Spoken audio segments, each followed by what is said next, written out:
Hello and welcome back to another episode of On Location with Bowen and Mimi. I'd like to take a moment to acknowledge that we are gratefully living as guests on the unceded lands of the Silks Okanagan people. Today we're at the Powerhouse Theatre in Vernon, BC with Dr. Tiffany Wolters. And I would like to just read something about Tiffany because it's quite remarkable. Dr. Tiffany Wolters grew up with a passion for theatre and sciences. Keeping that balance, Tiffany studied biology and chemistry at Trinity Western with electives in theater. After graduating, she moved to the US and studied to become a veterinarian at Kansas State University. There was a desire to open her own vet clinic in Southern Ontario. And in 2020, she was given the North Cumberland Spirit Award for Best Vet. 3 years ago, after selling her veterinarian clinic in Ontario, Tiffany moved to Vernon, BC. Tiffany's been involved in theatre for most of her life and is now pursuing new adventures as the president of the Powerhouse Theatre in Vernon, BC. Thanks for coming. Thank you. Thank you for having me. I came here, so thank you for having us here at the Powerhouse. Of course, of course. Appreciate it. Just looking forward to you sharing some of these stories.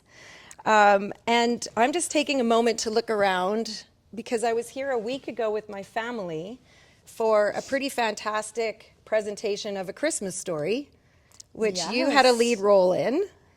Yes, I had a role in, yeah. A role in as Ralphie's mother. Yes. And it was a gas. It was a sold-out show, and we were not disappointed. Oh, good. Yeah. Good, I'm glad. And I was lucky enough to be able, to act with my son, my 6-year-old son. I didn't know that. Yes, so little Randy is my son. Okay. In real life, so. He was brilliant. He thinks he was too. He had the pig noises down perfectly. Oh yes, yeah. And unfortunately, part of the way through, he, started doing funny things, like all of a sudden we'd find him under the table in the middle of a scene where he wasn't really supposed to go there, or pushing his chair across the stage. And I said, no, Josiah, you have to stay where you are. Well, Randy wouldn't do that. And it's like, okay, well, you are in character the entire time, so. Yeah, he did a great job. Everybody did. I was so impressed by older Ralphie and how he narrated. Oh yes, he's incredible. Incredible, yeah, but he is a theater, he went to school for theater, he's got a Master of Arts in Fine Arts, and yeah, he is a very experienced actor. So. Yeah. Mm-hmm. Can I ask, how long did it take to rehearse that show? So we started September 7th. Whoa. Yeah, and we opened November 21st, I believe. Yeah. So over 3 months, I guess, or around 3 months. And there were several kids besides your son who were in that show, of course. Yeah. What is that like working with young kids? Chaos. I bet. So there was 7 kids and 4 adults. And so it's nice when you have scenes that are broken up a little bit. So we would call them like French scenes. And then you can call different people on different nights, so you don't have to actually rehearse every night. So you might rehearse this scene and this scene and this scene because you're all in it together. So we a lot of times rehearsed all of the scenes that were family scenes together.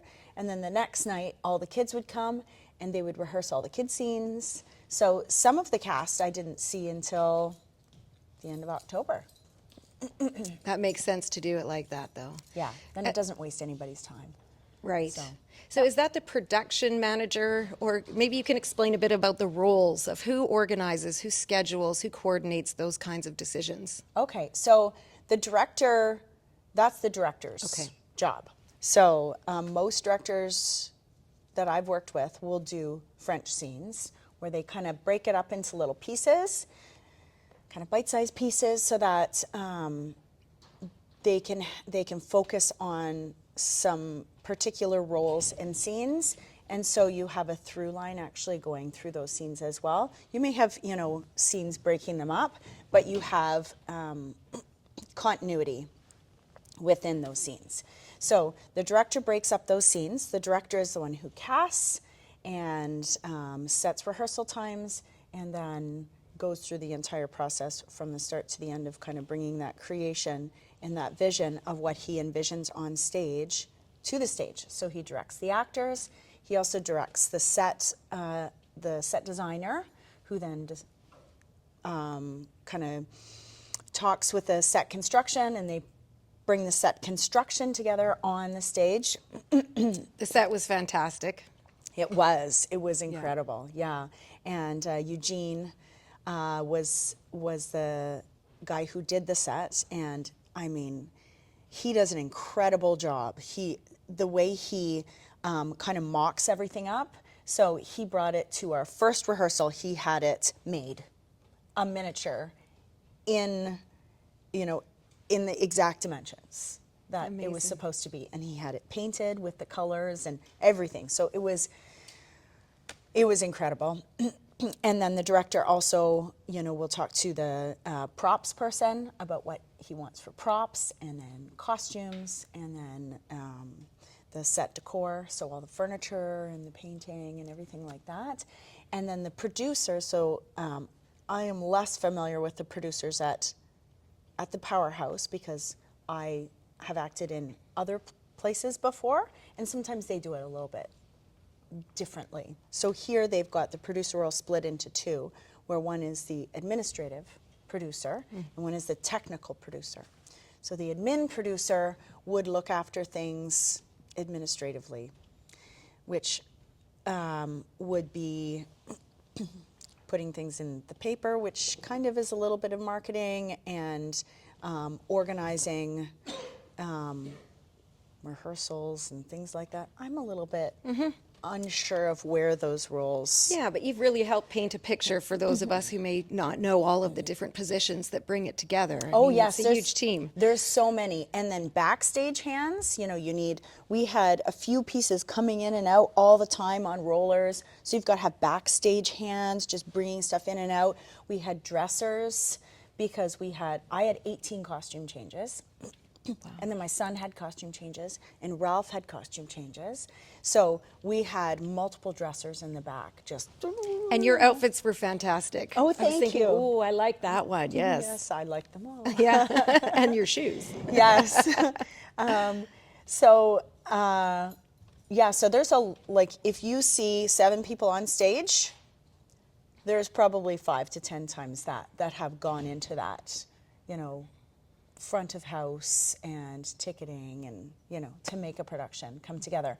And so when people come to the theater and they're like, oh my gosh, I could never do that, it's like, well, like, what part of it? Like, you could probably paint a floor, right? You could probably be in the back, pushing stuff.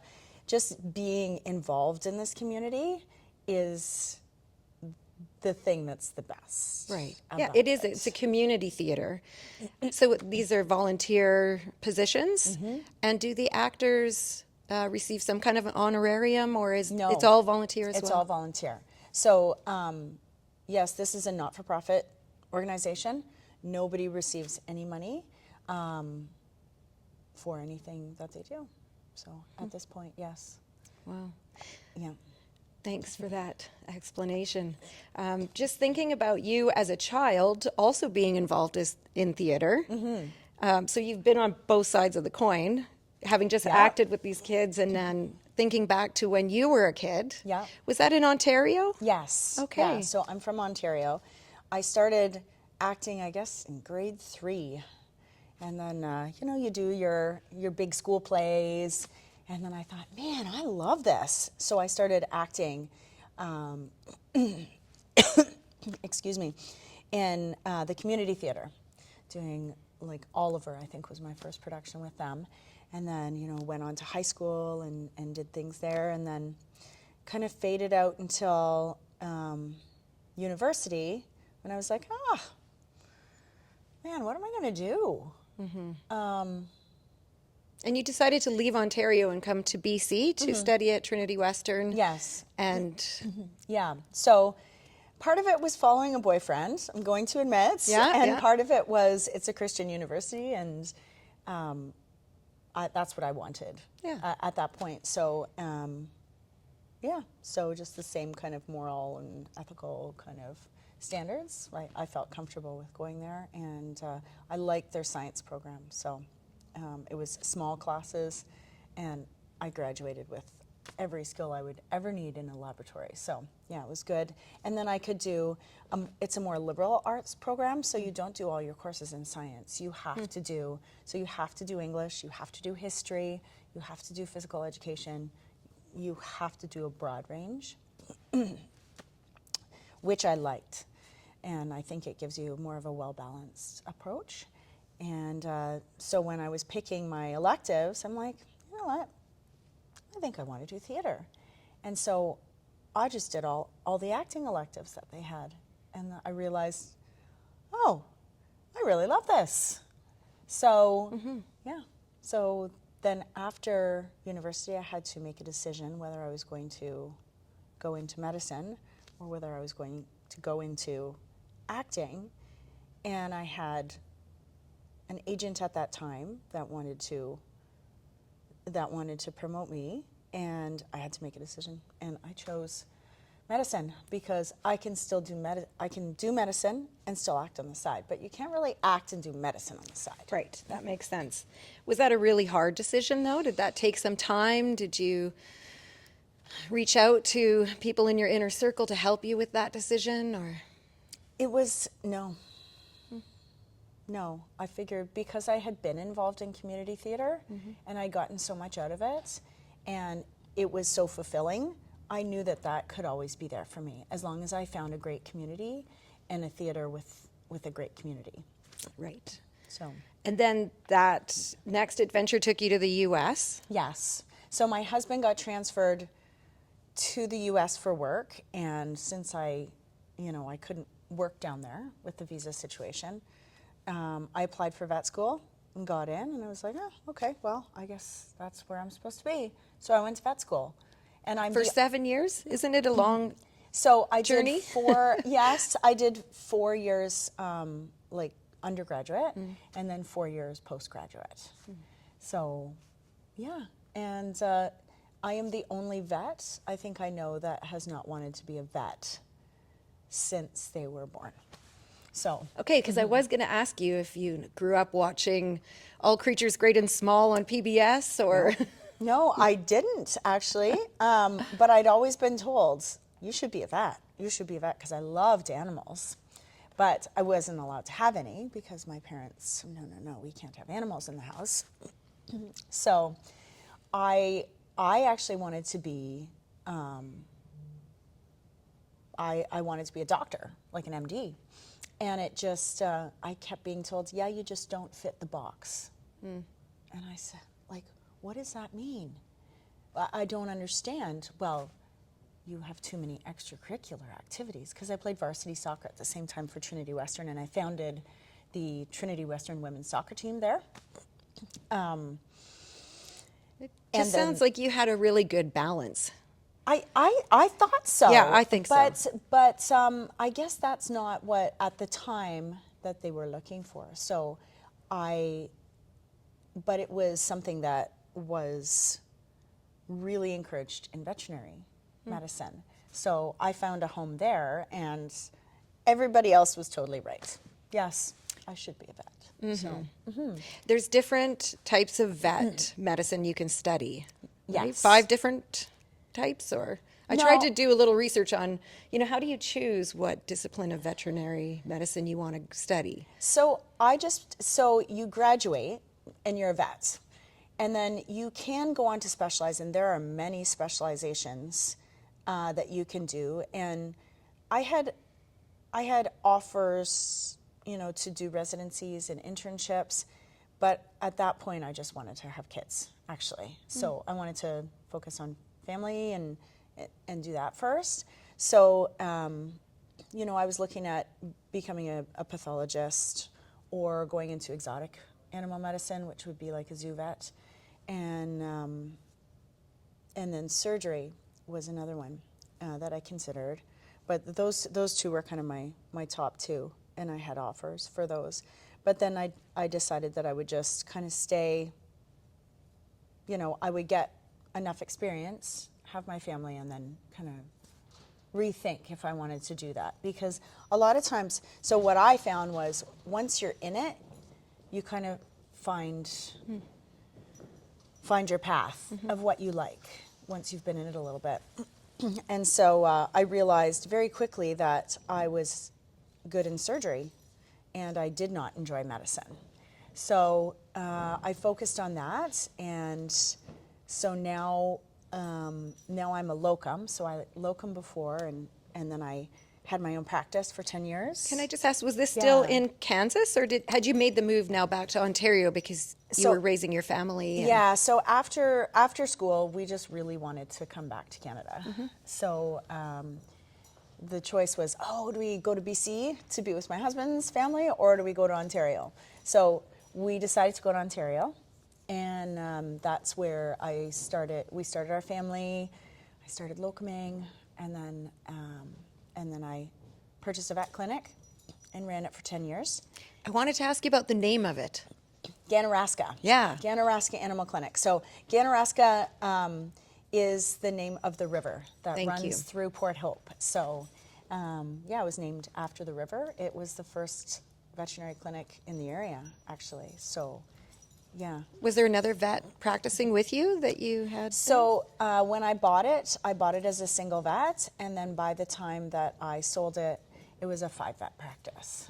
So so we built it up, and it was quite a large practice. We did a big renovation, and and I focused, and because we had so many vets, I could focus on surgery and doing those specialty surgeries that I Right. enjoyed. There's a big business aspect to that, creating a vet clinic, and you're Yes. operating as a veterinarian. Yeah. And you're also running the business. Or, Yes. are you hiring managers? You're hiring people to assist you in the development of that? So I was very fortunate in that my husband has a Bachelor of Business Administration, and he also owns a company.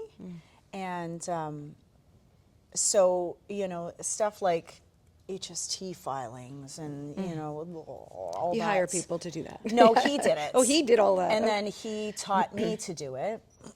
And so by the end, I was basically doing it all myself. So with help. And then that's it. So I was my own bookkeeper, which I enjoyed because you end up finding things. So, yeah. So. What was that like for your kids? To grow up with their mom having a vet clinic and... Well, I think it was a bit weird, actually. So I remember when I was locuming still, sometimes it would be like 13-hour days, and my babysitter would drop my daughter off, and I would prop her up in her car seat, and I'd be doing surgery still. And so... I don't know, and so they grew up like that. And then they'd come in, if I was stuck in surgery, my husband would pick them up from school, and they'd come in, and, there I am with blood all over me, and there's a dog in front of me open, or there's, a cat that we had put to sleep, on the table, and they go, Right. What do you die of? And it was just like, okay, that's not normally what a child, but they were just so used to. That was their norm. Yeah. That is making me think about my own childhood, and I was the kid who did grow up wanting to be a vet. Yes. And I remember my dad had a friend who was a veterinarian, and he arranged for me to attend a spaying of a cat. Oh, yes. And I learned quickly that I would not be able to become a vet. I was standing with my back up against the wall, and the knife went in and sliced, and the sound of that slicing, and I dropped to the floor. And Oh, that that's was, okay. I fainted my first surgery, too. Did you? Yeah, I sure did. I just needed someone to give me a little encouragement to keep on going then. Yep. No, I fainted my first surgery. I did co-op in grade 12 in a hospital, and I got to watch a C-section. And it was actually... when they were cauterizing, and that burnt flesh smell. No, and away and down I went. So, yeah. Yeah, so your kids had a unique childhood. Yeah. And you mentioned that you do have a 6-year-old now. Yes. So back in Ontario, I guess these were the 2 older ones? Yes. Yeah. And then I had a clinic. That was my baby. Yes. And then after that was kind of underway, and I had very clear goals from the start of where I wanted to be and how many days I could work. Well, can I just say, it sounds like even as a kid, you had clear goals. Yes. I mean, besides, I wanted to be a movie star. You know, I didn't quite get there, but hey, maybe today. Could be. Right? This is the breakthrough. So, yeah, I had a good thought, and then it went. I'm sorry I interrupted your flow. No, I think it was gone before then. This is where, Yeah. you know. So I had, my 6-year-old. That's where I was going. Okay. So I'm very open about. So I was diagnosed 15 years ago with bipolar, and so that. So I've had to walk a line as far as mental health, and I'm very good under pressure. Obviously, being an emergency surgeon and a surgeon, where I would actually feel more comfortable having a dog with a splenic bleed in front of me than having somebody yelling in my face. Yeah. The stress, it's so that's always been a difficult thing to kind of maneuver, but theater was always my escape from, I see when I'm in surgery, I do see it as a creative thing. And it's an art as well. Yeah. Because a lot of the surgeons are actually, from who I've talked to, they also are visual artists, weirdly enough. Right.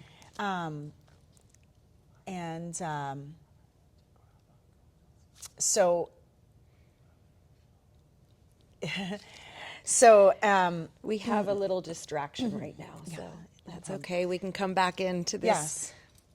Yeah. So theater was my escape at that point. So I did, I think, maybe 13 major shows with the theater in Ontario. And I was a sponsor, like a season sponsor for them. The veterinary clinic was. And then I was on the board for a short time there. And but I loved acting, and it was an outlet for me for the stress of, and it was weird because they were both they went together. There was this, lovely. I keep thinking, know thyself.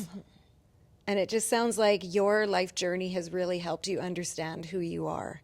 This beautiful balance that you found between arts and sciences, and just, pursuing these dreams and passions, and being open to life. And I like to use that word flow, but it sounds like you followed your natural, your authentic flow. And it's taken you to all these beautiful places, which included having your own family as well as your own business. And now I have a farm. So when I came to Vernon area, so we're in Armstrong, I decided I was going to buy a farm. So we now have a farm with cows, and we had sheep and goats and turkeys and chickens and way too many pigs, because they're my favorite. So we have everything. I milk cows, and I'm in the mud with pigs, and so. Yeah. Was it easy to find this perfect farm? Or I'm not saying it's perfect, okay? To me, the way you just described it, it's perfect. Maybe you should come out and see the farm, and then you'll realize, especially, in the mud seasons, which are the spring and the fall, when you're knee deep in. That's not so perfect. It's not perfect, and there's pigs running around, and there's, cows. It's perfectly imperfect. Yes. Then it's like, So, but it's an adventure. Sure. It's an adventure every day. So, There's a lot of Mennonites that live in Armstrong. Have you met any of your neighbors out there? Yeah, I know all my neighbors, and they're all amazing, actually. I am so lucky to have like the best neighbors ever. This is how I've been getting to know Armstrong, and farming in Armstrong is through some Mennonite friends. Oh, Yeah. okay. No, my neighbors are not. Maybe just geographically. Yeah. Sure. We're on the south side of Armstrong. I know a lot of the Mennonites are actually on the north side. Right. So maybe that's why I do have friends that are, Yeah. Mennonites, but Yeah. yeah. So. Wow. Your kids, are they enjoying farm life? They're just going with it? Oh, See, sometimes you have dreams and sometimes they work, and sometimes they don't. And the farm might have been one that was a lovely dream that didn't quite work out as it was supposed to. So you have these dreams of traipsing around in green fields, frolicking with the sheep and the goats, and your children and husband absolutely love it. And no, they don't. And normally it's me going, "You've got to help me. Please help me." Yeah. So, and they're like, "Mom, I got homework. I don't want to." I guess a couple of them are teenagers now. Exactly. Right. So they want they want to be driven around, or did they drive yet? One of them is learning. Okay. Which is also terrifying. So, yeah. So then I found the theater here, and I started actually on the board last year. And what I really, because it's important to me, community, I started on the socials. And my goal was to do a social a month, just to bring the community back, because especially after COVID, where there's so many silos and people don't or can't get back into communing with each other, it's just really important. And even you just have a lot more of this, I find, and especially in a theater where there is a lot of stress, especially during a show, and is everything going to go all right, and when the roles aren't quite as clear as they maybe they're not as clear.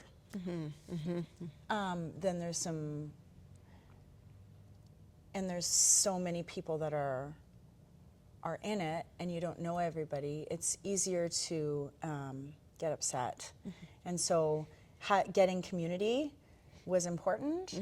And it's a lot more difficult to get upset with somebody that and you can just go and talk to them. Relationship building, yeah. Yes, so that was my first step, and then no one was running for president, so I just ran. Well, I like the And here sound I of am. it. Dr. Tiffany Wolters, president of the Powerhouse Theater. Yes. It's amazing. Yeah. Yeah. So now that stuff has kind of taken a back burner. I'm still working, when they need me at Mills Veterinary Service in Armstrong. Really great practice, holistic, a lot of alternative medicine, and I see surgery as a holistic because it's not using drugs. It's Okay. using your body to heal itself. You just take out some bits Oh. or put in some bits, Right. and yeah. So I think we just missed a little bit about you being a traveling surgeon Oh. at one point. I was curious about that. So yes, so I still do that. So locuming basically is Okay, so it's locuming. Yeah, so you go to wherever you're needed and do what you're needed to do. So I prefer doing surgery. Is that mostly with farm animals then? If you're No, having it's farm- normally a small animal. So Okay. my farm was absolutely new. I haven't done farm animals in 20 years.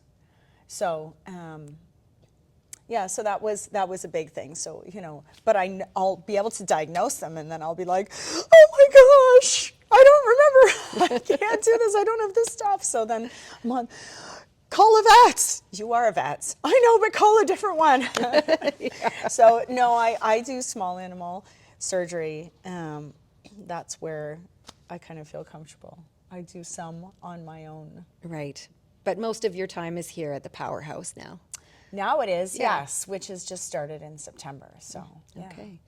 What do we have to look forward to coming up? Oh my goodness, so much. Okay. So much. So we have continued the socials.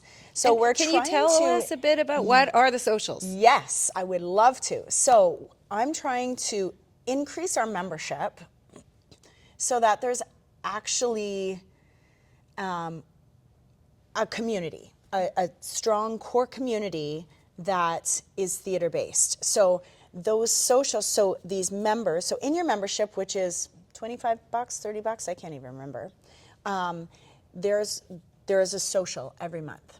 And so we've had something called Music, Mirth, and Monologues, which is like a cabaret style event that goes on in the green room. And you email Bob and you say, okay, I want to do a monologue. And then someone else will email and they'll say, I want to sing this song, and bring this track, and I want to play my ukulele, and I want to read this poem. And so we'll have just a night, and we make it super supportive. I mean, the set designer got up and did a monologue the first time, and we're like, what, Eugene? Like, that's crazy. That's awesome. So it's just a really like, yay, Very supportive. amazing. Yes, so that's fun. We had a spooktacular post-Halloween event here, which we had, costumes and treats, and we watched Labyrinth, actually. That was the movie the kids chose, so it was a family event here. And then we're having square dancing on Sunday. So if you're a member, you can come free to any of these events. Bowen, how did we miss out on all these great events? Well, you know what? It's never too late. That's right. You can come to square dancing this Sunday. So, and then we're having a Music, Mirth, Monologues in January, and I think we may have a improv night. So you don't have to do stuff, like you can just come and watch, have a glass of wine, and sit around and chat. But that's kind of the focus of the socials. We've also started youth programs. So we're really trying to expand. So what I've also looked at is what are the goals of this theater? And so the Constitution, the number one thing is expanding and expanding the arts in Vernon, in theater and literary and everything, arts, period. Not just theater, but arts. So is there a way to connect with other galleries, artists in Vernon? And what kind of outreach are you doing to bring other? So right now, so that's something that we're looking at kind of on the board. So there's a lot of things that are going on, and it's kind of like, okay, we're taking a lot of steps to form some more relationships. So we're hoping, we've kind of got a relationship going with the Science Center. We're hoping to do a collaboration with them with a play about math or engineering or science or something like that, and perform it at the Science Center. Doing collaborations with churches in the area, doing collaborations with other nonprofits. Those are things that we would like to do. So we've already started doing some of that. Now that I'm not in this show, I'll have a little bit more time to. Sure. There's a few in my mind that I'm Yes. like, this is my 1, 2, 3. The next, Right. January's agenda. But also reaching out. So the youth was a huge part of that. Reaching out to Lana O'Brien, who does a yearly Shakespeare festival for high school students. And it used to be all over BC, and it got to the point where she needed a new venue, and she asked if she could come to the Powerhouse, and I said, well, what are you willing to do for that? And I said, I need a youth coordinator, and she said, well, I need a theater, and I said, perfect, let's do this. So in the fall, we started our youth workshops. So we had stage fighting in September. In October, we had Dancing for actors and acting for dancers, which was absolutely fabulous. And it was taught by Will, who was Ralph in this. Fantastic. And then we had musical theater, we had set design, and then we just had how to audition. And then for next semester, we're going to have a little bit more social and workshop. So we're bringing in a workshopper for improv, and we're going to have a pizza party improv night in January for youth. And then we're going to have a youth music mirth monologues. So they're going to get up and perform. What a great connection with So, Lana. That yes, worked out so perfectly. we're hoping that she's going to bring in some of the high schools, and then we're hoping to transfer the Shakespeare Festival to a powerhouse event and make it so that the youth feel this is home as well, so that they can come in and this is their place. And then when they transition, this is still their place. They can come and this is their theater. Yeah. So we're looking at that, and then I hope to transform that and even go younger and do younger theater as well. So that's what's coming up, kind of in the short term, and there's lots of balls in the air as far as the Exciting changes that are times. going on. Yeah. Good energy. What is the next big performance that's happening? What's the next show? Ophelia Chooses. Okay. So it's for people that love Hamlet and hate Hamlet. I think there's appreciation of both in this show. So the premise of the show is that the show starts, Ophelia has just died. Hamlet goes off, in a fight, I believe with Laertes, and you see Ophelia climbing out of the grave. And we have a character named Faye from our age that is going to teach her that, no, you can be the author of your own story, and you don't have to do what these men tell you. And then by the end, she's like, yeah, but I don't have to do what you tell me either. So it's really interesting. It'll be not what you expect. It does have some iambic pentameter, and Shakespeare does make an appearance. But that's next up. And then for our spring show, we've got this fabulous show, Canadian. It's called Radium Girls. And it's about back in the 40s and 50s when they had, lights, camera, action. When they had discovered neon, and they were painting watches with neon, and they didn't realize that it was radioactive. And so these women would sit there with their